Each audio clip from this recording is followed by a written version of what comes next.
So students of class 12th, the topic is electric potential due to an electric dipole. एक electric dipole के कारण हमें potential निकालना है.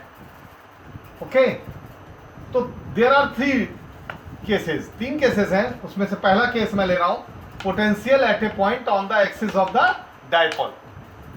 Potential at A point on the axis यानी उसके axis पर. देखिए ये डायपोल है ए बी, माइनस क्यू और प्लस क्यू चार्जेस से फॉर्म्ड है. ए पर प्लेस्ड है माइनस क्यू, बी पर प्लेस्ड है प्लस क्यू. ओके, और इसी ये मिड पॉइंट ओ ले लिया, इसकी लेंथ 2l है तो एल पार्ट में डिवाइड कर लिया इसको. ओ से जो इसका डिस्टेंस है एक्सियल लाइन पर r लिया है मैंने, यानी ओसी डिस्टेंस कितना है r. अगर ओसी डिस्टेंस r है तो व्हाट अबाउट बीसी. बीसी कितना होगा, दिस माइनस दिस यानी r माइनस एल हो जाएगा. एंड व्हाट अबाउट एसी, देख ही रहे हैं आप, ये l और ये r यानी r प्लस एल हो गया. ये देखिए r प्लस एल हो गया एसी. क्लियर. तो हमको इस पॉइंट पर इस डायपोल के कारण क्या निकालना है, इलेक्ट्रिक पोटेंशियल. ओके, याद रखिएगा जो डायपोल मोमेंट होता है मैंने पढ़ाया था माइनस चार्ज से प्लस क्यू चार्ज की तरफ. ए ये पी से डिनोट कर रहा हूं, ये है डायपोल मोमेंट का डायरेक्शन. ओके,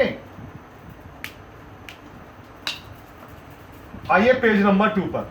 तो अब इसके कारण मैं ये V1 पोटेंशियल मानूंगा यहां पर, और इसके कारण माइनस क्यू चार्ज के कारण V2 मानूंगा. चूंकि स्केलर क्वांटिटी है तो दोनों को एड अप कर दूंगा. समझ गए ना.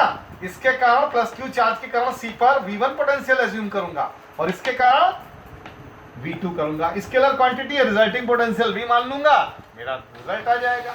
आइए पेज नंबर 2 पर जो मैंने बताया, तो V1 is the potential due to charge plus q at B. तो therefore V1 इक्वल टू क्या होगा, 1/4 pi epsilon naught Q1 upon R minus l. अभी दिखाया था मैंने कि B से C पॉइंट का डिस्टेंस कितना था, R माइनस एल था. ऐसे ही माइनस क्यू चार्ज से कितना होगा पोटेंशियल, V2 मैंने बोला, तो V2 equal to 1/4 pi epsilon naught minus q upon R plus l. Minus इसलिए लिया क्योंकि ये स्केलर क्वांटिटी होती है, पोटेंशियल इसलिए लिया, वेक्टर होती तो नहीं लेते.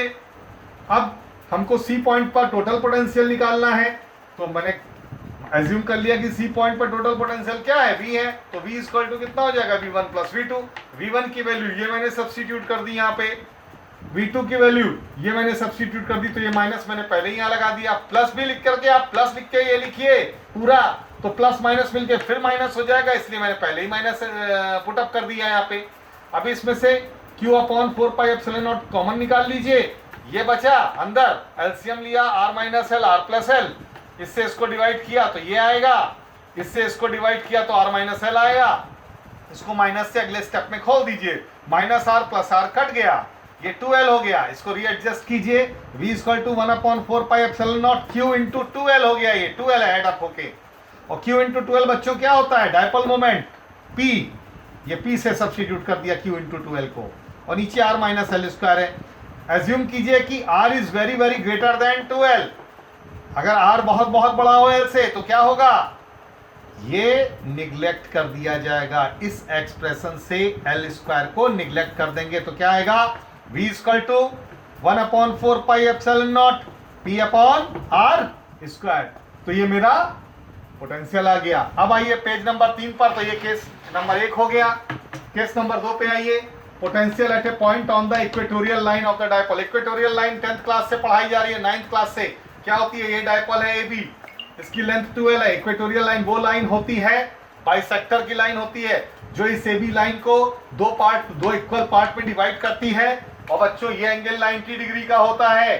ओके, 90 डिग्री का होगा. ये इक्वेटोरियल लाइन है. क्लियर. बाइसेक्टर भी इसको कह सकते हैं. सो OC is the bisector and perpendicular on AB. Therefore triangle AOC क्या हुआ, राइट ट्रायंगल हुआ. जब ये राइट ट्रायंगल हो गया तो यहां मैंने पाइथागोरस थ्योरम लगा दी.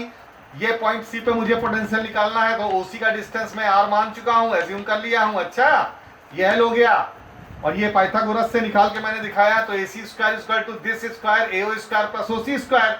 AO की जगह L लिख दिया का स्क्वायर और OC की जगह R का स्क्वायर. तो देयरफॉर AC कितना हो जाएगा, हो जाएगा √L square plus R square. अब आप जानते हैं कि ये इक्विलेटरल ट्रायंगल पर कोई भी पॉइंट अगर सिचुएटेड होता है तो ये लाइन और ये लाइन क्या होगी, इक्वी डिस्टेंस पे होगी. यानी ये कौन सा ट्रायंगल हुआ, आइसोसेलिस ट्रायंगल हुआ. यानी AC इक्वल टू BC हो जाएगा और AC इक्वल टू BC होगा, तो ये दोनों डिस्टेंसेस आपस में इक्वल हो गए।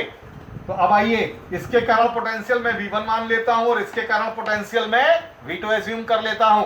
तो स्केलर, क्योंकि ये स्केलर क्वांटिटी है, तो रिजल्टिंग पोटेंशियल अगर यहां पर V है तो V इक्वल टू क्या होगा, V1 प्लस V2। आइए इसके कारण V1 निकालें, तो 1/4 पाई एप्सिलॉन नॉट, चार्ज कितना है, Q अपॉन डिस्टेंस। तो ये डिस्टेंस आ गया, डिस्टेंस का स्क्वायर नहीं, डिस्टेंस ओनली, याद रखना। फिर अगर प्लस लिखते हो इसके कारण, तो 1/4 pi epsilon naught minus Q upon this आएगा, तो प्लस माइनस मिलके माइनस हो जाएगा, तो मैंने डायरेक्टली माइनस लिख दिया। ये दोनों क्वांटिटीज बच्चों सेम है, कैंसिल आउट हो गई, तो रिजल्ट क्या आ गया, 0। यानी कि इक्वेटोरियल लाइन पर किसी पॉइंट पर एक इलेक्ट्रिक डायपोल के कारण जो टोटल इलेक्ट्रिक पोटेंशियल होगा वो क्या होगा, 0 होगा। Thank you.